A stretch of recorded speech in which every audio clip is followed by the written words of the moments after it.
It's February, and we had 3 Eaglemania shows to do in 2 northeastern states.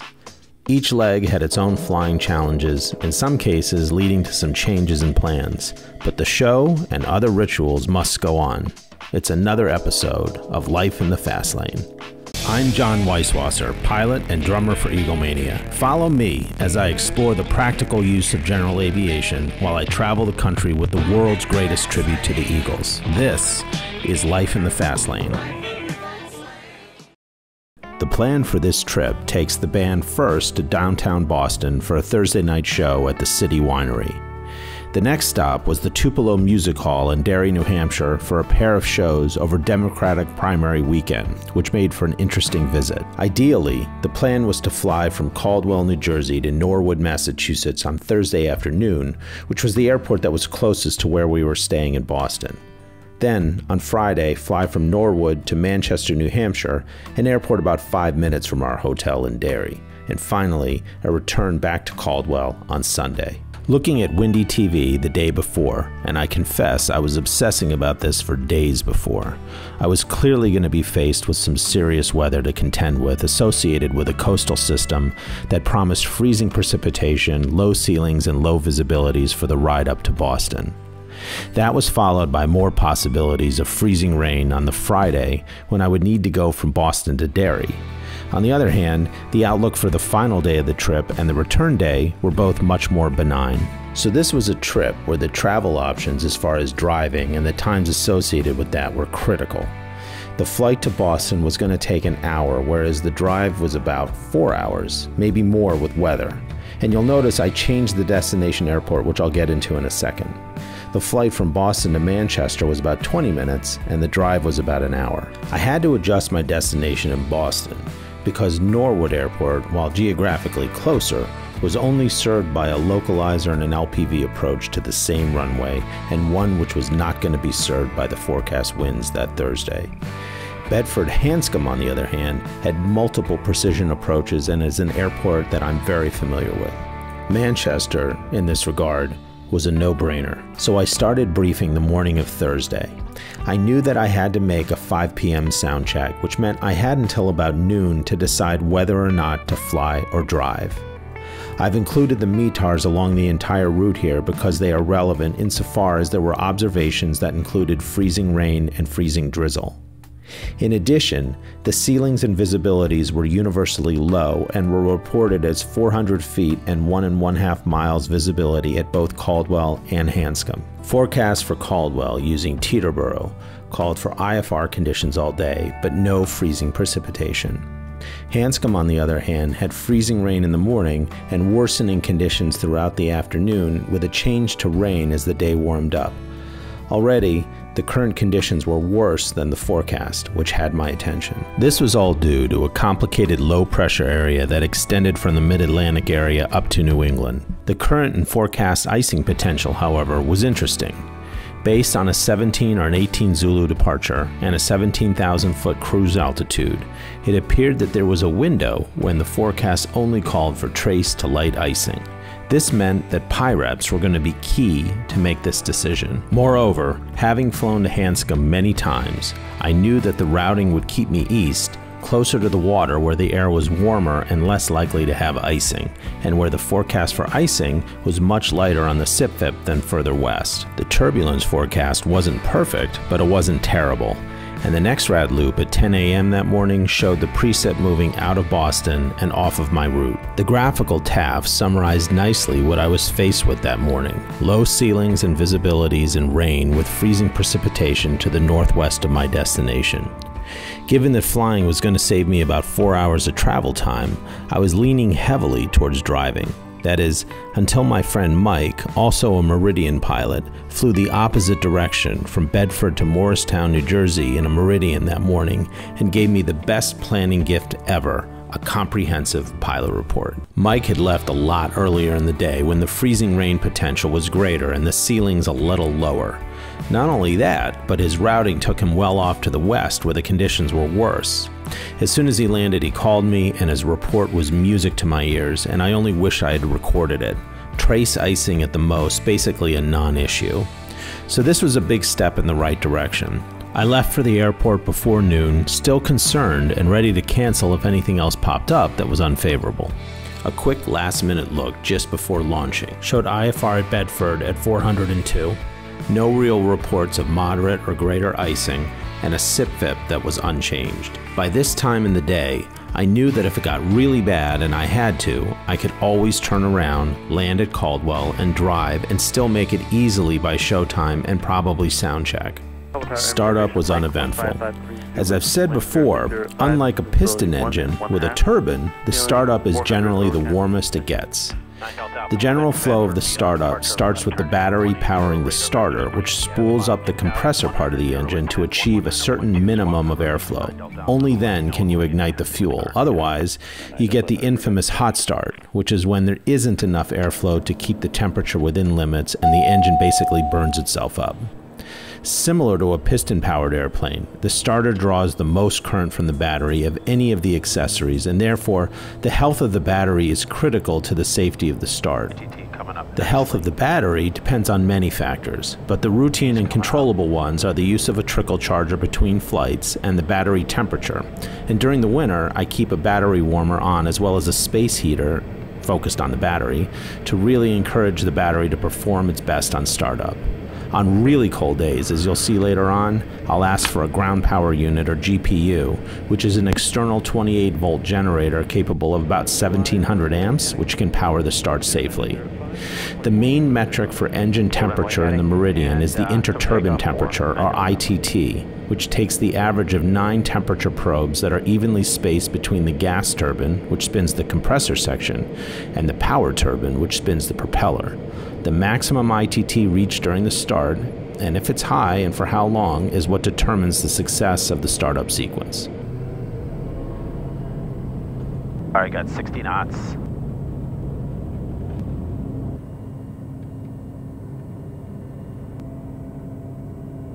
Meridian 9 Delta Alpha, contact departure 119.2. Okay, departure and base is at 500. Roger, thank you.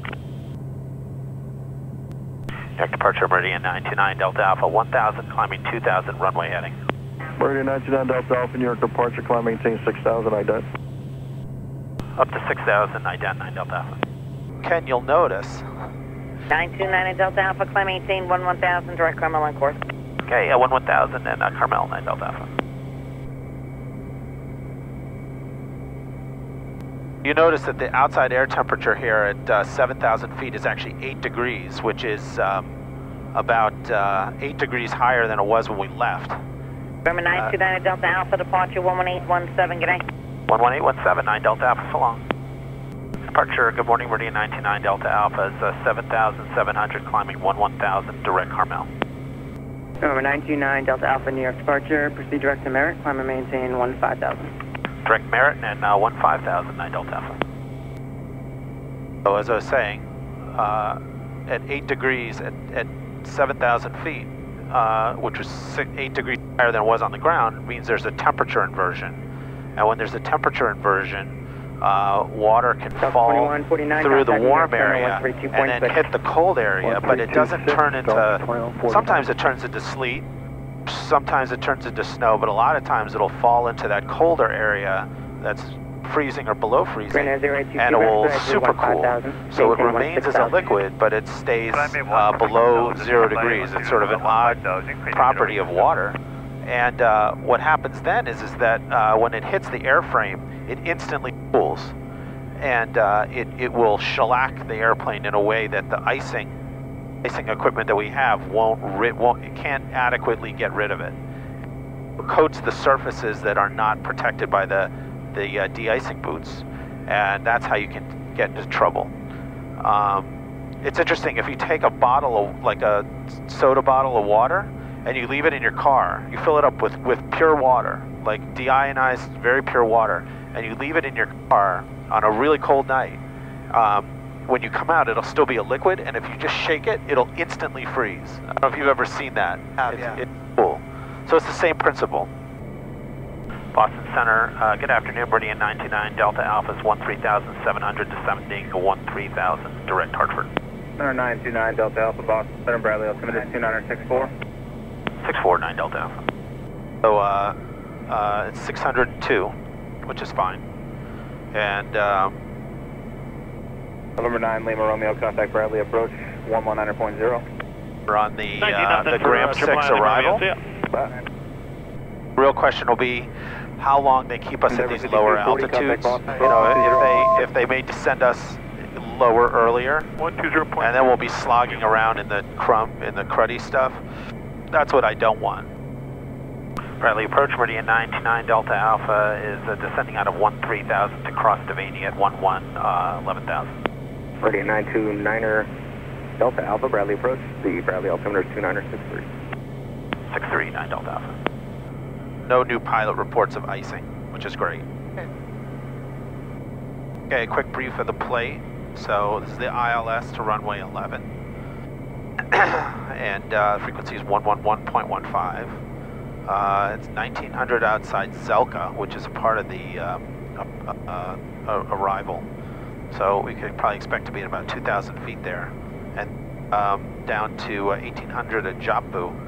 The bottom is at 383. Missed as a climb to 1,000. A left turn to 2,000, intercept the 329 radial off of Boston and hold at Swig. We've just been cleared to Zelka, which is the initial approach fix to the ILS to runway 11 at Hanscom. So far, still 602. Outside air temperature at 5,000 feet is 9 degrees. And I know on the surface it's about 1 degree. Meridian 9 Delta Alpha, so to maintain 4,000. 4,000, 9 Delta Alpha. Okay, so we've just been cleared. Zelka at or above 2,000, cleared for the approach. November 9 Delta Alpha, contact Hanscom Tower 118.5. Good day. 18.5, 9 Delta Alpha, so long. Hanscom Tower, Meridian 929 Delta Alpha is outside Japu. November 19 Delta Alpha, Hanscom Tower. The last reported bases were about 45 minutes ago by a Platus at 800 feet, and the previous landing citation reported braking action. Good. Runway 11, clear to land. Clear to land 11, 9 Delta Alpha.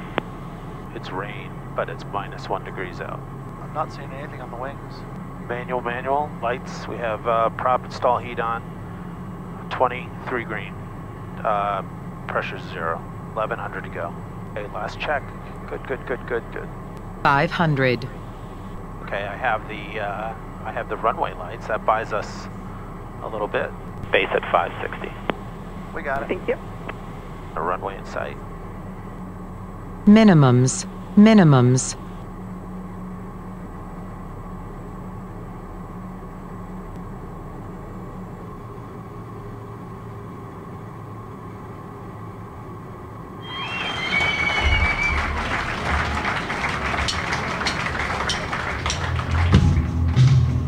Braking action is very good. November 99 Delta Alpha, roger, right turn taxiway Foxtrot, contact ground up. Okay, right on Fox, over to ground, 9 Delta Alpha.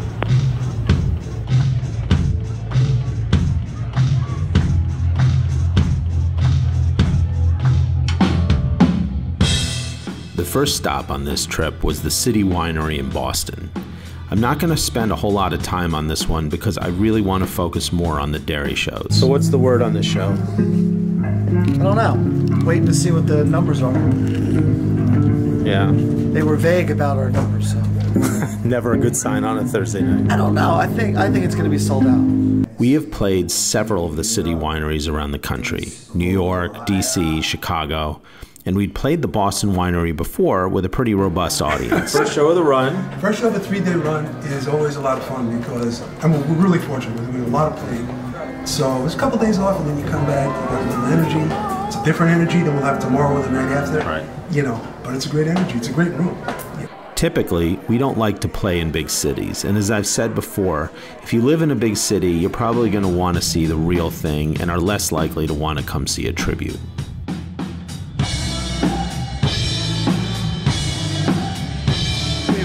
Didn't we sell this out last night? Did we? Dennis is telling me no, but I'm almost certain. It was full. It was full last time. I thought it was sold out. The city wineries have proven me wrong a bit on this, as we've done reliably well at them. They're smaller venues, usually about 300 to 400 people in capacity, but they are always downtown in some hip area of the city, and their draw tends to be generally very good. It's going to be sold out. All right. I think there's 100 seats left. Not even. Awesome. So, and you are the pessimist. And I'm the despite the smile. I'm optimistic about it. In this case, especially since this was a Thursday night and the weather was really crummy, we were not expecting much. However, we were pleasantly surprised. It ended up being a near-capacity crowd and a great way to start this run of shows.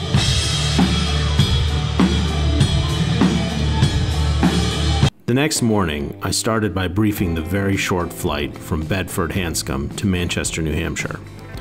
4Flight had a direct routing time of only 15 minutes at 4,000 feet with a noon departure, but the drive would only be 50 minutes. Manchester has a well-serviced airport with good approaches, including an ILS to runway 35, which goes to 200.5. At 9 a.m. in the morning when I briefed this, it wasn't even a question. There was no chance I was going to fly. The forecast, on the other hand, left some opportunity for improvement in Manchester, especially given a noon departure out of Bedford. Since I didn't have anything else to do until 5 p.m., I decided to continue to pursue the possibility of flying it. Again, this was all due to a strong coastal low. The SIPVIP called for low-level supercooled large droplets, which I read as freezing rain, throughout the day. The turbulence forecast was unremarkable. The Graphical TAFs showed widespread frozen precipitation through the day in the general area, but Manchester with just rain, and NEXRAD showed bands of precipitation moving from southwest to northeast with scattered pockets of freezing rain. So we went to the airport and waited. Well, we've been sitting here in Rectrix at Hanscom, waiting for the freezing rain to clear. Clearance. That's right. I think we're going to be good. 20-minute flight, which is always the hardest. Right? That's right.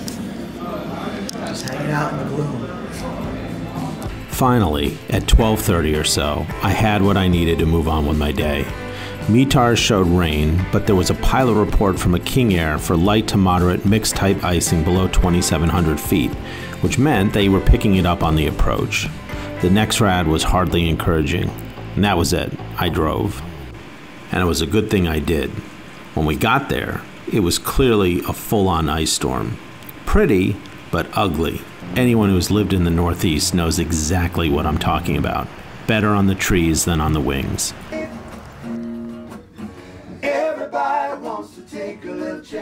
That night was the first of 2 shows at the Tupelo Music Hall, a spot that the band has been to before and where we tended to do quite well.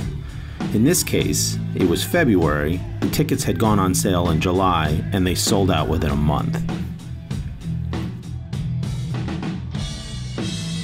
There was a cool photo collage of all the national acts the room had hosted over the last several years in the lobby. Is that Lukather? The room held just north of 500 seats and was about 10 minutes outside the downtown Manchester area. This is awesome, man. Second night of a run is always magical. It's always magical. First night, you knock the rust off. You know, we had a great night last night. We sounded good. Tonight, there's like a little more energy. There's some magic happening, and this is a great room. So awesome. Yeah, we're having a great time.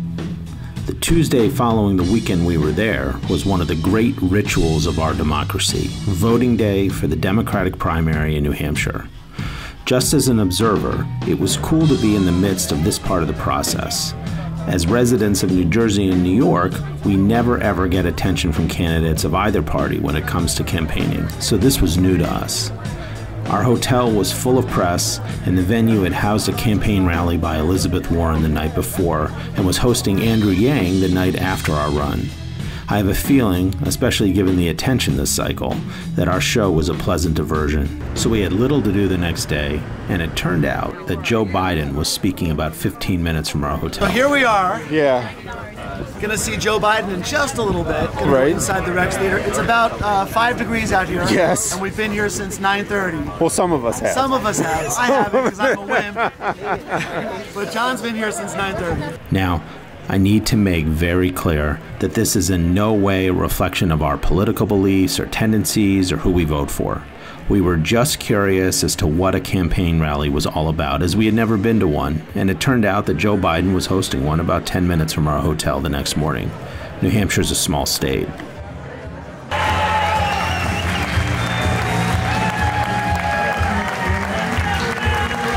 Whatever you think of Joe Biden, it was still cool to see a former vice president.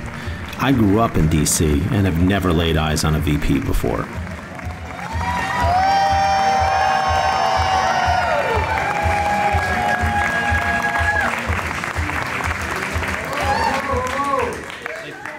Hello, New Hampshire. Hello, Manchester. I tell you what, it's great to be back in the Grand State.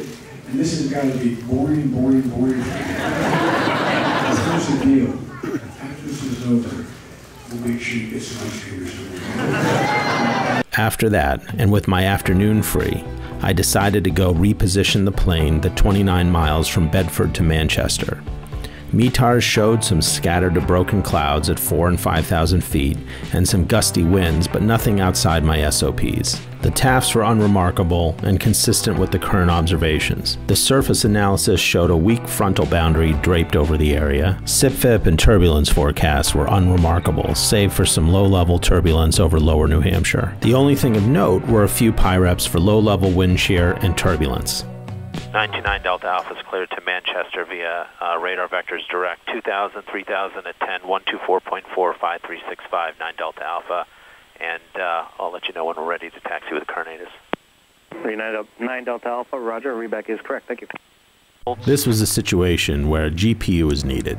It was really cold out, and the airplane had not been on its trickle charger for the last 48 hours.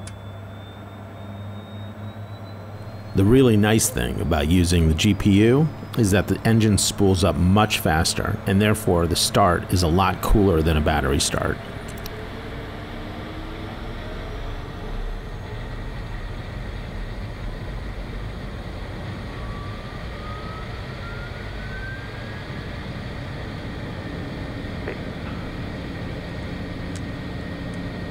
Hanscom Tower, fly runway heading, runway 29 clear for takeoff. No delay, departing inside of a Cessna at a 1.5 miles final.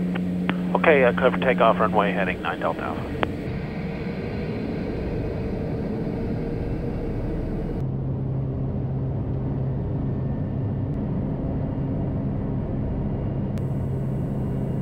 Hanscom Tower, 70, circle east of the field, enter right down at 29, we'll report that circle to November Delta. November 9 Delta Alpha, contact Boston departure 124.4, good flight. Okay, departure so long, 9 Delta Alpha. And departure, good afternoon, Meridian 929 Delta Alpha is leveling 2000, runway heading. 929 Delta Alpha departure, ready to contact. 929 Delta Alpha, traffic off your right 2 miles northbound 2600 indicated. Looks like you might have took off just before you. Do you have it in sight? Negative, but look at 9 Delta Alpha. 9 Delta Alpha, roger. Turn right heading 320, initial vector to Manchester, maintain 3000. 320, 9 Delta Alpha, 3000, 9 Delta Alpha. 929 Delta Alpha, traffic no factor, cleared direct Manchester. Direct Manchester, 9 Delta Alpha. 929 Delta Alpha, for now expect the ILS runway 35 approach in Manchester. Okay, we'll expect the ILS 35, 9 Delta Alpha. 929 Delta Alpha, connect approach 124.9. 124.9, 9 Delta Alpha, so long. Meridian 929 Delta Alpha, Boston approach, thanks, good afternoon, the Manchester altimeter is 3012. You proceed direct Helen, intercept the runway 35, localize and track and inbound, expect ILS 35. Okay, now can you just repeat which fix for 9 Delta Alpha? 9 Delta Alpha, Helen, Papa, Echo, Lima, Alpha, November. This caught me off guard a little. Helen, got it, 9 Delta Alpha, direct Helen. Because the fix, Pelin, was not part of the list of approach fixes that the G1000 loaded for this particular approach. This is why it's great to have the plate loaded on ForeFlight on an iPad. A quick glance showed me what I was dealing with rather than having to switch between pages on the G1000. So, I added it to the sequence, went direct, and knew that once I was there, or at least close, I could switch to heading mode, switch the CDI, and then arm the nav to capture the localizer. Meridian 9 Delta Alpha, 6 Helen, maintain 3000 until established on localized, cleared ILS runway 35 approach. 3000 until established, cleared for the approach, 9 Delta Alpha. Peak wind 280 at 30 at 1854 Zulu. Low level wind shear advisories are in effect. Manchester Tower, Meridian 929 Delta Alpha is with you outside Ewell. Meridian 929 Delta Alpha, Manchester Tower, runway 35, clear to land, wind 290 at 8. Okay, clear to land 359 Delta Alpha. 9 Delta Alpha, you can expect a slight amount of wind shear on final below 500. Thank you, 9 Delta Alpha. Capturing, gears coming down. And we're below flaps 2. Manual, lights, 23 green, 0. You'll notice a steam column off on the left, which was very telling as far as what the winds were doing. You could see the level at which the wind sheared basically to a light quartering headwind.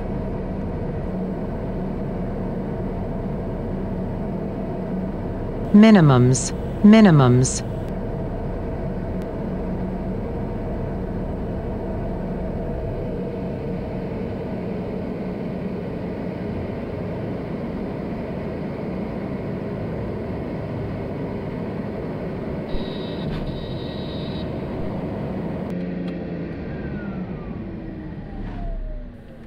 So here was the biggest misjudgment I made the entire trip. Signature wanted $400 a night for hangar space. So since I knew it wasn't really going to snow or rain overnight, I opted to keep it out on the ramp.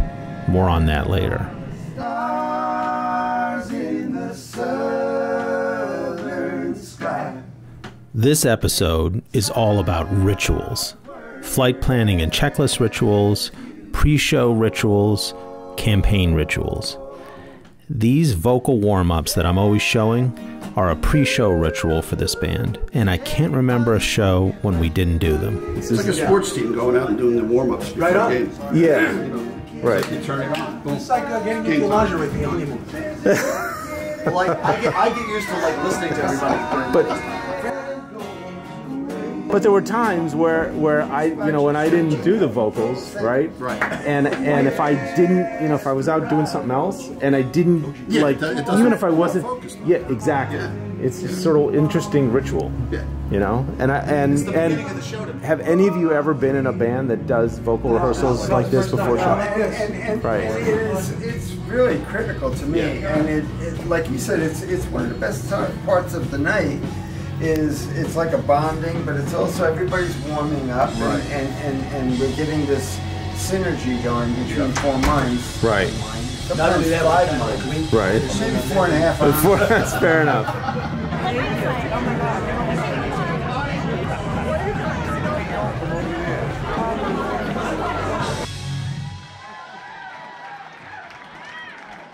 Briefing the next morning for an 8 a.m. departure. Both Manchester and Caldwell were VFR. TAFs called for it to stay that way at both ends with a layer at 5,000 feet around Caldwell, which probably had ice in it given the temperatures. This was due to a high pressure area that had moved in with a weak cold front over northern New Jersey. The SIPFIP reflected the possibility of light to moderate icing from 5 to 10,000 feet, which I expected given the current and forecast conditions.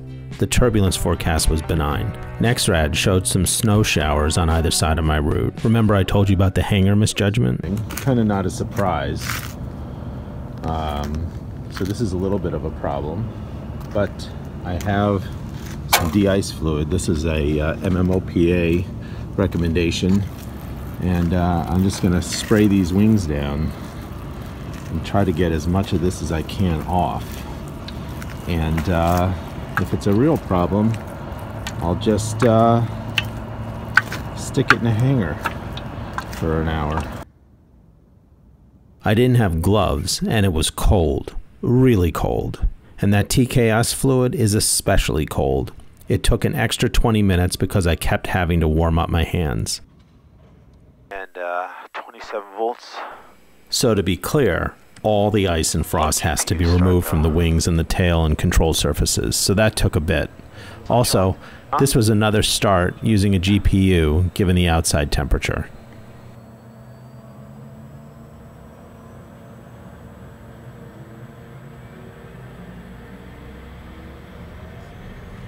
There's no way this would have started.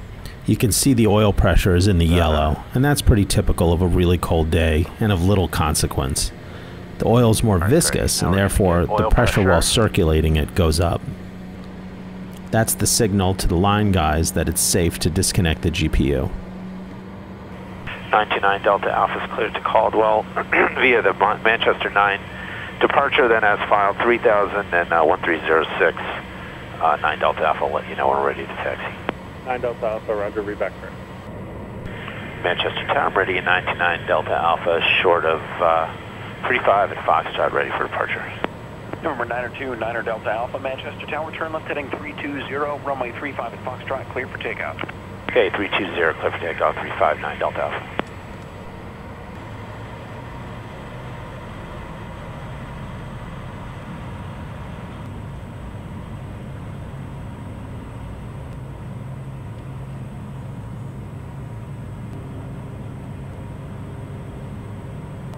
Number 9er Delta Alpha, contact Boston departure. Have a good flight. Over to departure, 9 Delta Alpha, so long. Boston departure, good morning, Meridian 929 Delta Alpha is 1,500, climbing 3,000, 320 sign. Number 929 Delta Alpha, Boston, approach, good morning, you're ready to contact, climb maintain 10,000. 10,000, 9 Delta Alpha. From 9 Delta Alpha, you can see direct keen on course. Okay, directing in on course, 9 Delta Alpha.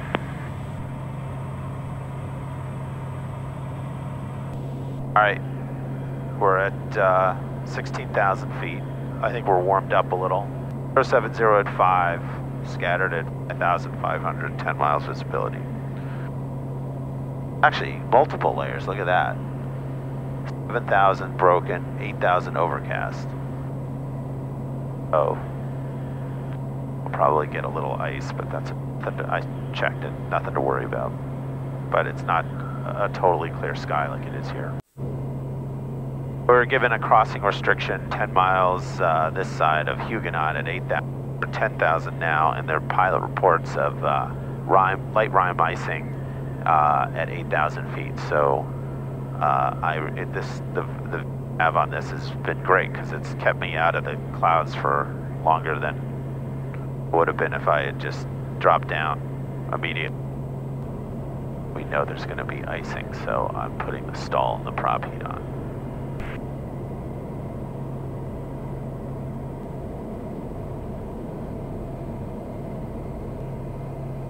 Number 929 Delta Alpha, descend and maintain 6,000.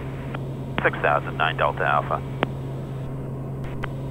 Orange Center, J-Bluewood, 2879, 16,000. So we got a little bit of rime ice. I see it on the leading edge. You can see the little bit of rime on the leading edge of the wing. In actuality, the earliest place you can see it is on the horizontal stabilizer's leading edge because ice accumulates more on surfaces with smaller radii. Yeah, we had some light rime ice at minus 11, and that was between 8 and 6,000. Number 9 Delta Alpha, thank you. Contact New York Proton 120.15. 12015, 9 Delta Alpha, so long.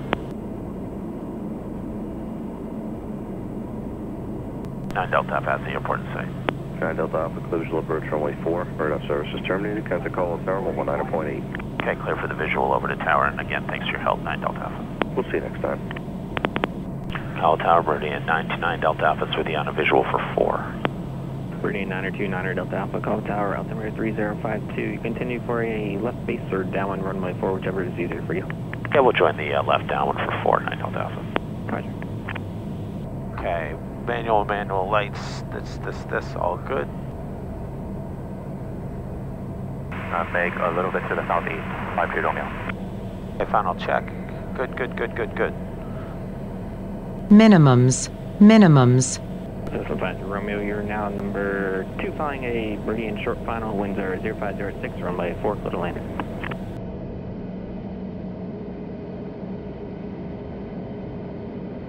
This is Julian Papa, number 2 now following that Cessna, wind 0506, runway 4, clear to land. Number 2, runway 4, clear to land, to 721 Papa. Here's what's next on Life in the Fast Lane. Some relaxing flying into and out of Leesburg, Virginia, with a stop in Baltimore, Washington International, so Eaglemania can play 2 blockbuster shows at the Tally-Ho Theater and a Sunday matinee in Annapolis, Maryland, with a stop at the most unique and unusual collection I've ever seen in downtown DC. It's another episode of Life in the Fast Lane.